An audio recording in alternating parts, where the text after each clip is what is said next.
Hello dear students, welcome to physics solution. Here will get every solution related to physics. तो आज हम start करने वाले हैं मैग्नेटिज्म का लेक्चर नंबर 2 और आज हम पढ़ने वाले हैं magnetic field at a point. यहाँ पे मैंने हेडिंग दिया हुआ है। आज हम पढ़ने वाले हैं magnetic field at a point on the axis of a circular loop carrying current. तो लेक्चर नंबर 1 में हमने क्या पढ़ा था? बायो-सेवर्ट्स लॉ पढ़ा था। बायो-सेवर्ट्स लॉ का ये एक एप्लीकेशन है, तो यहाँ पे हम अप्लाई करेंगे बायो-सेवर्ट्स लॉ। लास्ट वीडियो में मैंने अप्लाई किया था कहाँ पे?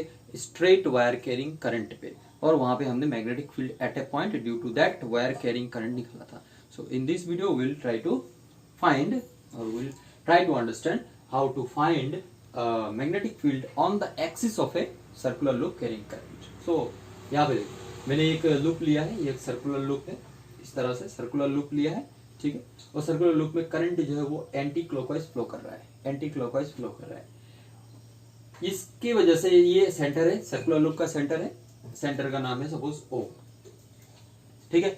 और ये इसका एक्सिस है, ये इसका एक्सिस है, और इस एक्सिस पे एक पॉइंट हमने लिया है P, जहां पे हमें पता करना है इसकी वजह से, इस सर्कुलर लूप में करंट की वजह से यहाँ पे मैग्नेटिक फील्ड कितना होगा, ये पता करना है, ठीक है। सो उसके लिए क्या किया? देखो यहाँ पे हमने I have drawn a current element, एक एलिमेंट लिया यहाँ पे, छोटा सा एलिमेंट। हम पूरे लूप के लिए डायरेक्टली नहीं निकाल सकते, ये तो हमने पता है, बायो-सेवर्ट्स लॉ यही पढ़ा था कि पूरे वायर के लिए नहीं निकाल सकते, हमें क्या करना पड़ेगा? स्मॉल एलिमेंट लेना पड़ेगा। तो हमने एक स्मॉल एलिमेंट ले लिया, ये ले लिया स्मॉल एलिमेंट dl, और स्मॉल एलिमेंट का डायरेक्शन किधर होता है? करंट के डायरेक्शन में। तो करंट मेरा इधर फ्लो कर रहा है, तो इसका डायरेक्शन, इस पॉइंट पर डायरेक्शन इधर होगा, ठीक है। तो ए dl, suppose this point P is at a distance small r from the current element, ठीक है। और इस जो सर्कुलर लूप लिया इसका रेडियस है कैपिटल R, और ये पॉइंट P जो है ये सेंटर से x डिस्टेंस दूर है। Then this one by using Pythagoras theorem you can write r is equal to √r² plus x²। सपोज, तो अब यहाँ पे हम ये चीज मैंने यहाँ पे लिखा हुआ है, इसको स्क्रीन मतलब पॉज करके स्क्रीनशॉट ले लो। जो जो मैंने बोल रहा है यहाँ पे, जो जो डायग्राम में किया है वो यहाँ पे कहानी लिखा हुआ है। तो कहानी से कोई मतलब नहीं, कहानी तो ये एग्जाम में लिखना है, बट असली है कि लिखना कैसे है, ये चीज तो जो जो लिखना है वो तो मैंने बता दिया। बट अब यहाँ से मेन चीज जो है मैग्नेटिक फील्ड निकालेंगे कैसे, वो मैं बताऊंगा। तो इसको नोट कर लो, इसको नोट कर लो। देखो यहाँ पे मैंने लिखा है consider a circular loop of radius r carrying current I, let P be a point, ये सब लिखा है। जो जो मैंने अभी बोला कि एक पॉइंट P है जो x एक्सिस पे है, इसके एक्सिस पे लिया है, तो जो कि x डिस्टेंस दूर है सेंटर से, और रेडियस है इसका r, और एलिमेंट dl से इस पॉइंट का r डिस्टेंस है small r is equal to √r² plus x²। ये कैसे निकला? Using Pythagoras theorem in this triangle, ठीक है।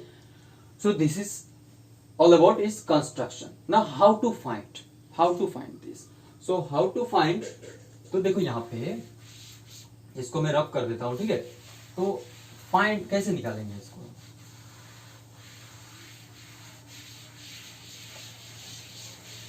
इसको निकालना है, तो इस एलिमेंट की वजह से, एक एलिमेंट की वजह से क्या होगा?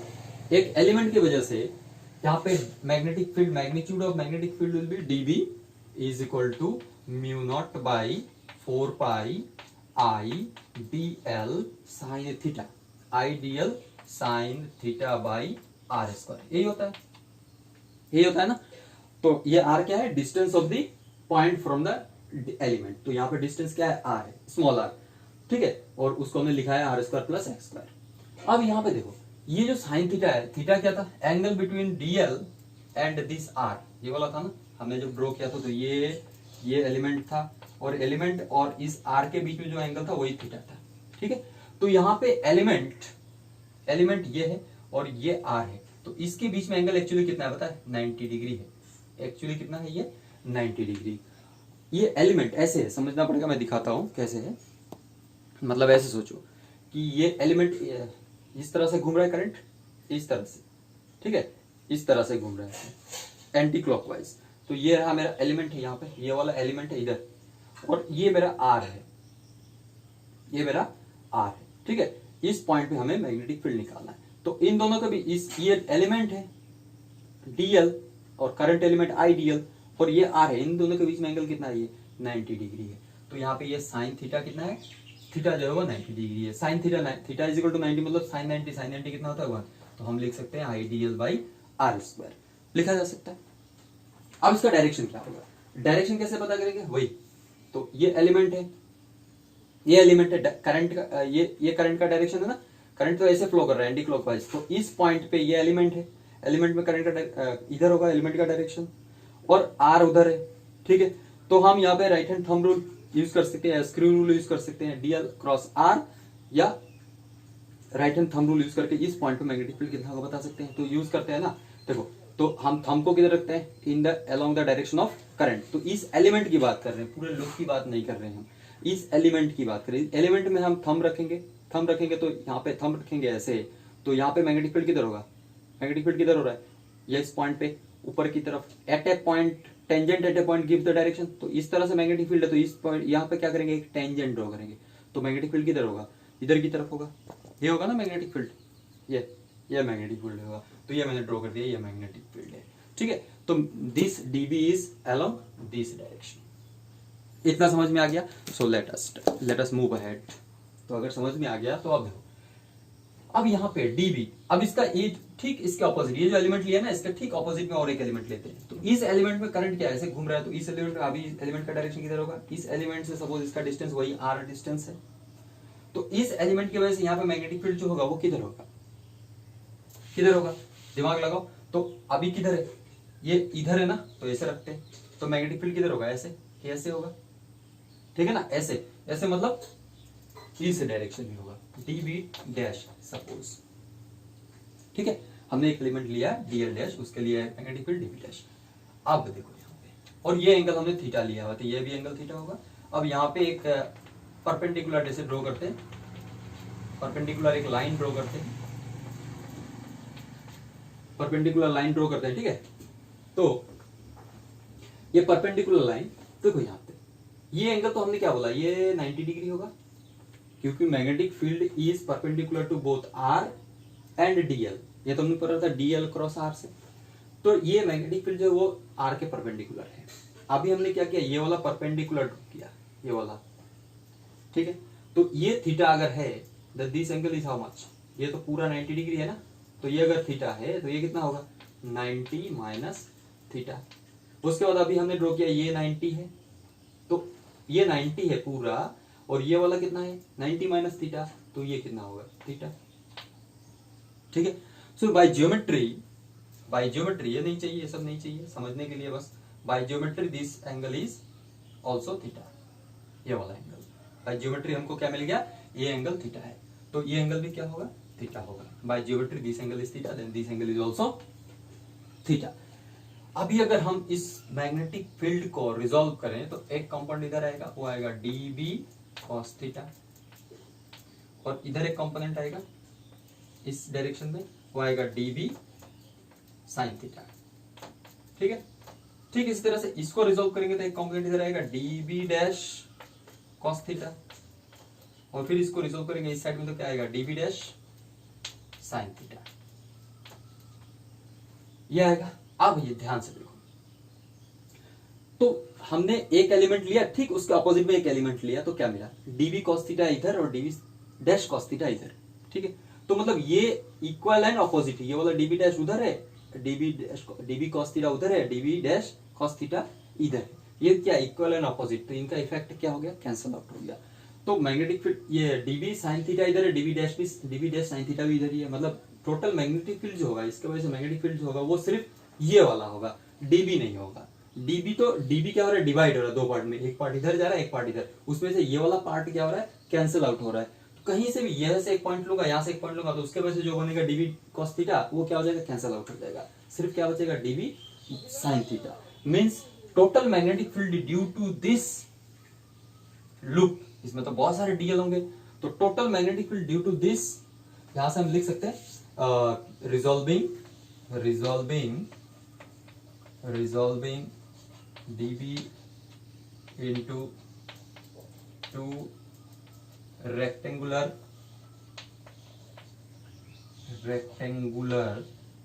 components,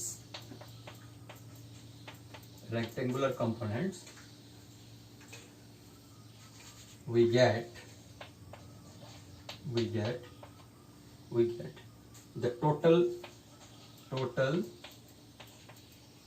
मैग्नेटिक फील्ड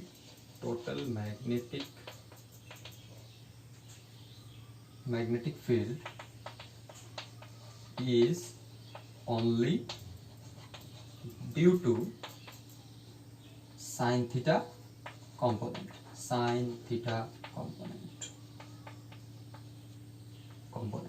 ठीक ना। जो sin थीटा कंपोनेंट है उसी की वजह से total magnetic field dB cos theta क्या हो रहा है, कैंसिल आउट हो रहा है। वो लिखने का जरूरत नहीं है, लिखने के लिए लिख सकते हो, कोई प्रॉब्लम नहीं है। तो यहाँ पे अगर ये है then B total magnetic field B, magnitude of total magnetic field B is equal to क्या होगा, इंटीग्रेशन किसको इंटीग्रेशन करेंगे, dB sin थीटा को। ऐसा बहुत सारा dB sin थीटा आएगा। यहाँ पे एक एलिमेंट लेंगे dB sin थीटा, यहाँ पे एक एलिमेंट, यहाँ पे एक एलिमेंट, हर जगह पे dB sin थीटा आएगा। जो dB cos थीटा आएगा वो तो कैंसिल आउट हो जाएगा, लेकिन जो dB sin थीटा है वो रहेगा। सब क्या हो रहा है, एक ही डायरेक्शन में आएगा dB sin थीटा, मतलब ऐड करेंगे अल्टीमेटली क्या है, छोटे छोटे एलिमेंट्स के लिए हम इंटीग्रेट कर देंगे। So instead of dB we have to integrate dB sin theta, ठीक है। अब देखो यहाँ पे dB क्या है, यह लिखना है ना, dB तो हमने लिखा था mu naught by 4 pi I D L by R square. और साइन थीटा क्या है, साइन थीटा क्या है, ये थीटा है ना, ये थीटा है, तो साइन थीटा क्या होगा, परपेंडिकुलर बाय हाइपोटेन्यूज। परपेंडिकुलर क्या है, आर, और हाइपोटेन्यूज क्या है, स्मॉल आर, मतलब root over R square, capital R square plus X square, ठीक है। अब यहाँ पे क्या क्या कांस्टेंट है, कांस्टेंट क्या क्या है, आर कांस्टेंट है, ये वाला डिस्टेंस भी कांस्टेंट है, ये डिस्टेंस कांस्टेंट है, आई कांस्टेंट है, म्यू नॉट, सब कुछ कांस्टेंट है। बाहर ले लो, बस हो गया, बाहर ले लो और सॉल्व कर दो, ठीक है। तो B इज इक्वल टू क्या मिला, B is equal to integration से पहले क्या क्या बाहर कांस्टेंट ले लेते हैं ना, बाहर mu naught by 4 pi I by R square. इसको क्या लिख सकते हैं, इस वाले को r डिवाइडेड बाई, ये भी तो r है ना, ये क्या है, R square plus X square मतलब r है, तो r लिख देते हैं ना, ठीक है। इंटीग्रेशन अंदर क्या रहेगा, dl, इंटीग्रेशन dl करेंगे तो क्या ऐसे बहुत सारे dl मिलता रहेगा। सबको इंटीग्रेट करने का मतलब क्या है, ऐड करने का मतलब है अल्टीमेटली हमको क्या मिलेगा, पूरा का पूरा ये लेंथ मिल जाएगा सर्कुलर लूप का, ये पूरा का पूरा लेंथ मिल जाएगा। सर्कुलर लूप का लेंथ कितना होता है, लेंथ या मतलब सरकमफरेंस कितना होता है, 2 पाई r। तो हो गया काम खत्म। तो mu naught by 4 pi I by ये आर स्क्वायर और ये मिलके क्या होगा, r क्यूब इंटू आर, और ये कितना होगा, dl क्या होगा, 2 पाई r। इंटीग्रेशन dl क्या होगा, 2 पाई r। काम खत्म। देखो अब थोड़ा सा इसको डिजाइन करना है, mu naught by 4 pi I R into R square, ये 2 पाई है, 2 पाई रहने दो, और यहाँ पे 2 लिख दो, यहाँ पे पाई लिख दो, ठीक है ना। 2 पाई है, यहाँ पे 2 लिख दिया, यहाँ पे पाई लिख दिया, कोई प्रॉब्लम नहीं है, ठीक है। और उसके बाद क्या बचा, नीचे आर क्यूब बचा ना, तो आर एक्चुअली क्या है, root over R square plus X square है, उसका क्यूब लिखना है, मतलब क्या हो जाएगा, R square plus X square to the power 3/2, ये हो गया। So this is the expression for magnetic field at a point on the axis of the circular coil carrying current. If there are, ये तो हमने एक ही coil लिया, एक loop है, if there are n number of loops, then what will be the magnetic field? अगर n number of loop है तब क्या होगा, if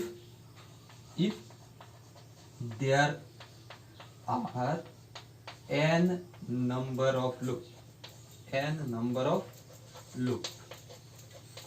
then n number of loop अगर है तो क्या होगा, then इसी में क्या n से मल्टीप्लाई करें, एक के लिए इतना है तो n के लिए क्या होगा, n से मल्टीप्लाई कर देंगे। सो मल्टीप्लाई कर देते हैं तो कितना मिलेगा, for n number of loop multiply it by n, ठीक है। अब इसको यहां से क्या लिख सकते हैं, देखो यहाँ पे ये हो गया, दिस इज द एक्सप्रेशन। अब इसमें केस निकालना पड़ेगा। सपोज ये जो पॉइंट है वो सेंटर पे है, ये पॉइंट जो सेंटर पे भी हो सकता है, कहीं भी हो सकता है ना, तो सेंटर पे होगा तो क्या होगा, ठीक है। तो what next is, if case one, if the point P lies at the center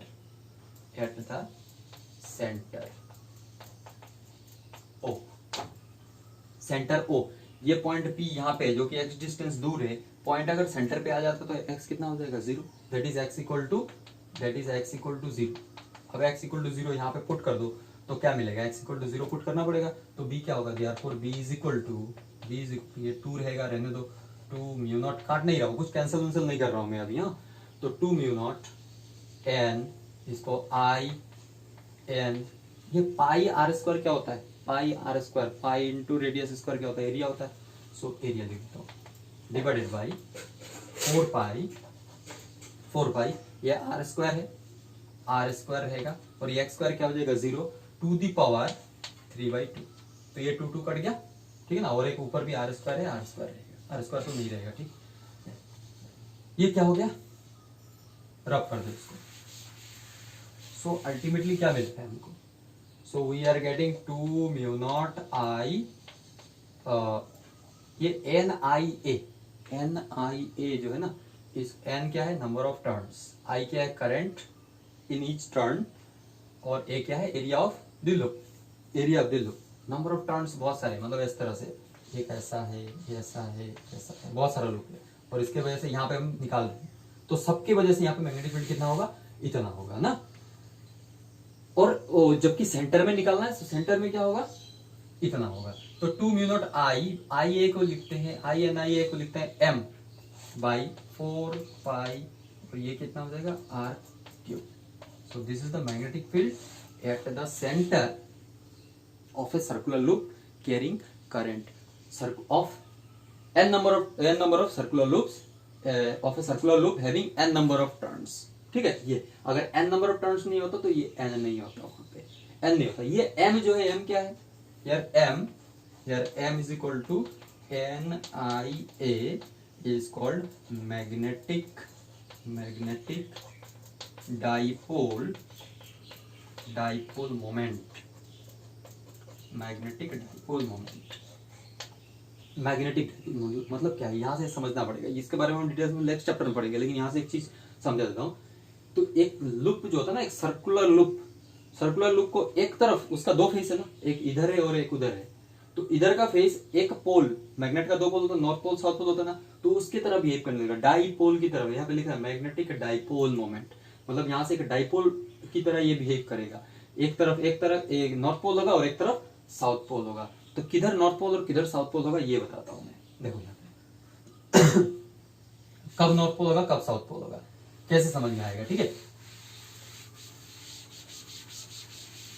north pole कब होगा और साउथ पोल कब होगा। सपोज ये मेरा लूप है, ये लूप है और इसमें क्लॉकवाइज करंट फ्लो कर रहा है, क्लॉकवाइज करंट फ्लो कर रहा है, ठीक है। देन दिस फेस में क्लॉकवाइज करंट, जिस फेस में हमको लग रहा है कि क्लॉकवाइज करंट फ्लो कर रहा है, that face will act like a south pole की तरह करेगा। और इसी लूप का उस साइड से देखेंगे, लूप को उस साइड से, इस साइड से देखने से कैसे दिख रहा है, क्लॉकवाइज, लेकिन उल्टा जब उस साइड से देखेंगे तो कैसा दिखेगा हमको, ऐसा दिखेगा, एंटी क्लॉकवाइज दिखेगा। तो वो वाला फेस जो होगा वो नॉर्थ पोल की तरह एक्ट करेगा, ठीक है। और यही जो चीज है, यही जो काम हो रहा है, ये जो फेनोमेनन हो रहा है, इसी को यूज करते हैं इलेक्ट्रोमैग्नेट में। इलेक्ट्रोमैग्नेट ऐसे ही बनता है, कॉइल को क्या करते हैं, एक वायर को लपेट देते हैं, कॉइल बना देते हैं और उसमें करंट पास करते हैं, तो वो मैग्नेट बन जाता है। एक तरफ उसका नॉर्थ पोल होता है, एक तरफ उसका साउथ पोल होता है। तो कब नॉर्थ पोल होगा और कब साउथ पोल होगा, जब क्लॉकवाइज करंट जब क्लॉकवाइज फ्लो कर रहा होगा किसी लूप में, then that face of the loop is called south pole. और जिधर से हमको एंटी क्लॉकवाइज दिखेगा वो क्या दिखेगा, नॉर्थ पोल होगा, ठीक है। So this is the direction of north pole and south pole. अब यहां पे देखो next case two, if the point P is very far from center, O, that is x is very greater than r, x is very very greater than, तो क्या करेंगे, हमारा जो expression था b is equal to mu naught by 4 pi I, यहाँ पर 2 था, N A R square by R square plus X square to the power 3/2, वहां पे क्या हो जाएगा, ये जो x है वो, ये जो r है वो नेग्लेक्ट कर सकते हैं, x is very very greater than r, then here in comparison to x r is very small, so square of that small term is smaller value, so you can neglect this term. ये इसको नहीं, इसको compare नहीं कर रहे हैं ना, but इसको कंपेयर कर रहे हैं, प्लस किया हुआ है तो इसको हम नेग्लेक्ट कर सकते हैं, तो अल्टीमेटली क्या मिलेगा, 2 mu naught by 4 pi I N A को लिखते हैं m, तो m ऊपर होगा r स्क्वायर और नीचे होगा x स्क्वायर, और ये 3/2, तो 2 कट जाएगा, 3 होगा x cube. So this is the expression for magnetic field at a very far, at a point on the axis very far from the center of the circular loop. So this is all about magnetic field at a point on the axis of a circular loop carrying current.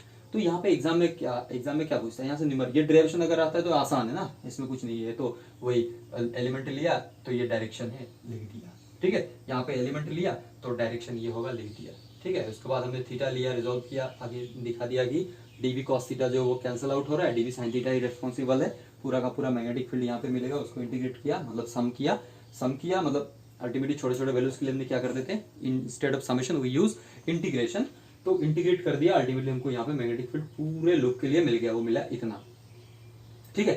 तो case 1 case 2 दो देख लिया हमने, और यहाँ से सीख लिया कि एक जो लूप है, एक सर्कुलर लूप जो है वो एक डाइपोल की तरह बिहेव करता है, डाइपोल, मैग्नेटिक डाइपोल, मतलब उसका नॉर्थ पोल और साउथ भी होता है, तो कब नॉर्थ पोल होगा और कब साउथ पोल होगा ये भी समझ में आके, जब एंटी क्लॉकवाइज फ्लो करेगा तो नॉर्थ पोल, और जब क्लॉकवाइज फ्लो करेगा तो साउथ पोल. काम खत्म. अब क्या है, एग्जाम में यहाँ से न्यूमेरिकल्स पूछता है, न्यूमेरिकल्स कैसे पूछेगा, देखो न्यूमेरिकल्स पूछेगा तो निकालने के लिए, तो कॉन्फ़िगरेशन, अलग अलग कॉन्फ़िगरेशन के लिए न्यूमेरिकल देखते हैं, मतलब किस तरह का क्वेश्चन है, बोर्ड में भी पूछ सकता है. और सपोज अब यहाँ पे बात कर लेते हैं कि magnetic field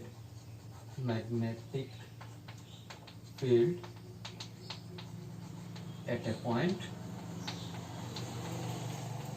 due to various configuration, अलग अलग कॉन्फ़िगरेशन के लिए मैग्नेटिक फील्ड क्या होगा. तो हमने दो कॉन्फ़िगरेशन पढ़ा, एक सर्कुलर लूप पढ़ा और एक स्ट्रेट वायर पढ़ा, ठीक है. और अलग और भी लूप और भी कैसे कॉन्फ़िगरेशन होने से क्या होगा, सपोज कि ऐसा है कि एक लूप ये है, ठीक है, एक लूप ये है, इसमें करंट ऐसे फ्लो कर रहा है, एक लूप ये है ऐसे फ्लो कर रहा है, और दूसरा लूप ऐसे रखा है, ऐसे, ठीक है, और इसमें करंट फ्लो करता है ऐसे, और ये दोनों का सेंटर जो है कॉमन है, दोनों का सेंटर कॉमन है, ये perpendicular to, both the loops are perpendicular to each other and both are having current I भी हो सकता है, डिफरेंट भी हो सकता है, ठीक है. Then what will be the magnetic field due to this combination. तो देखो यहाँ पे ये फ्लैट जो लूप है इसको भूल जाओ, तो ये इस वाले लूप के लिए कहाँ मैग्नेटिक फील्ड होगा, इस तरफ होगा. अभी तो थोड़ा पहले किया कि डीबी कॉस थीटा इधर आता है, वो तो कैंसिल आउट हो, सिर्फ डीबी साइन थीटा रहता है, तो अल्टीमेटली मैग्नेटिक फील्ड इधर रहेगा. तो इसको मान लेता हूँ लूप 1 और इसको मान लेता हूँ लूप 2. तो इसके ये लूप 2 के लिए ये जो मैग्नेटिक फील्ड है किसके लिए है, लूप 2 के लिए, इसके लिए, तो इसको मैं B2 लिख देता हूँ, मैग्नेटिक फील्ड B2.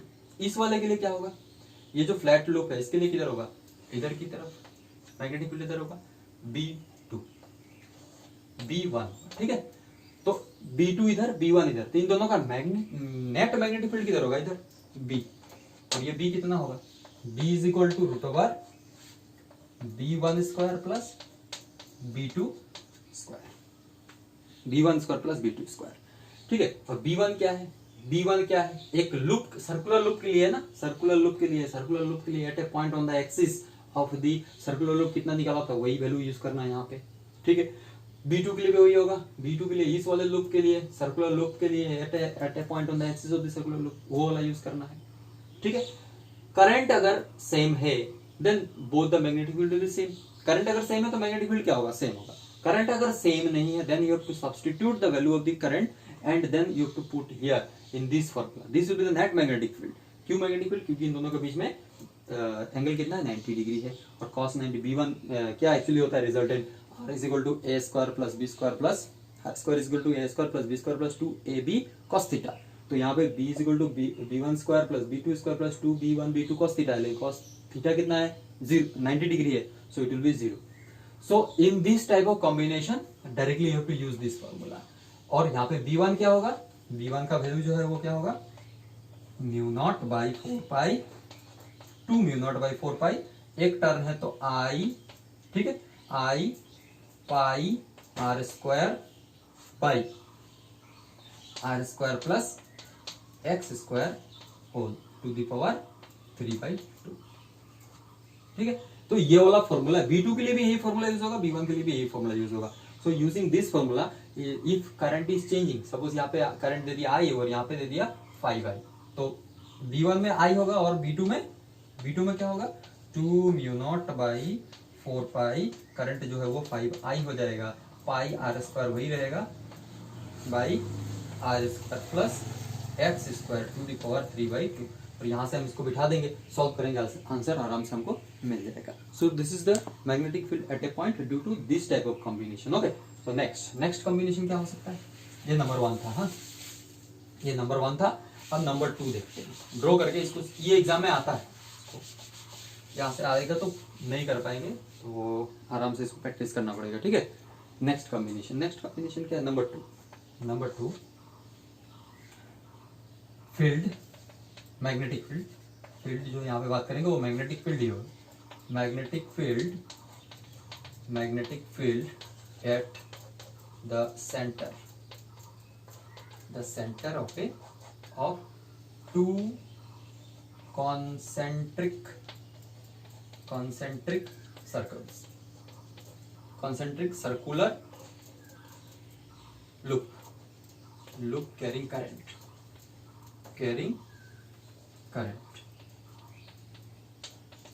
दो ऐसा है, मतलब ये एक लूप है, ठीक है, और इसके अंदर और एक लूप है, कॉन्सेंट्रिक है, एक के अंदर एक। तो what will be the magnetic field at the centre of this type of combination, this type of configuration, इस तरह का कॉन्फ़िगरेशन अगर है तो उसके सेंटर में मैग्नेटिक फील्ड कितना होगा, ठीक है। तो सपोज केसेस दो हो सकते हैं कि इसमें करंट और इसमें करंट का डायरेक्शन सेम है, सेम डायरेक्शन में हो सकता है, या फिर ऐसा भी हो सकता है, ये एक लूप है, इसके अंदर और एक लूप है, इसमें करंट उधर की तरफ है और इसमें करंट इधर है, मतलब एक में करंट क्लॉकवाइज, एक में करंट एंटी क्लॉकवाइज। तो सपोज ये 1 नंबर है, ये 2 नंबर लूप है, ये 1 नंबर लूप है और ये 2 नंबर लूप है, ठीक है। तो ध्यान से देखिए, तो इस वाले के लिए लूप 1 के लिए करंट कैसे फ्लो कर रहा है इससे, तो अभी हम क्या यूज करेंगे, मैग्नेटिक फील्ड का डायरेक्शन, मैग्नेटिक फील्ड तो निकाल लेंगे, फॉर्मूला हमारे पास है, डायरेक्शन क्या होगा इसका पहले पता करते हैं। तो हम क्या करना पड़ेगा, कर्लिंग फिंगर्स को डायरेक्शन ऑफ करंट में रखना है, इसे रख दिया, तो थंब क्या देगा, मैग्नेटिक फील्ड का, तो किधर होगा, मैग्नेटिक फील्ड अंदर। तो लूप 1 के लिए मैग्नेटिक फील्ड अंदर, लूप 2 के लिए भी क्या है, मैग्नेटिक फील्ड अंदर। तो टोटल मैग्नेटिक फील्ड क्या होगा, ऐड होगा, क्योंकि दोनों के लिए मैग्नेटिक फील्ड क्या है, अंदर है। तो सपोज इनर लूप का रेडियस है R1 और आउटर लूप का रेडियस, ये ग्रेटर लूप के लिए रेडियस है R2, ठीक है। तो दोनों के लिए मैग्नेटिक फील्ड क्या होगा, ऐड होगा। तो total magnetic field B is equal to क्या होगा, V1 प्लस V2।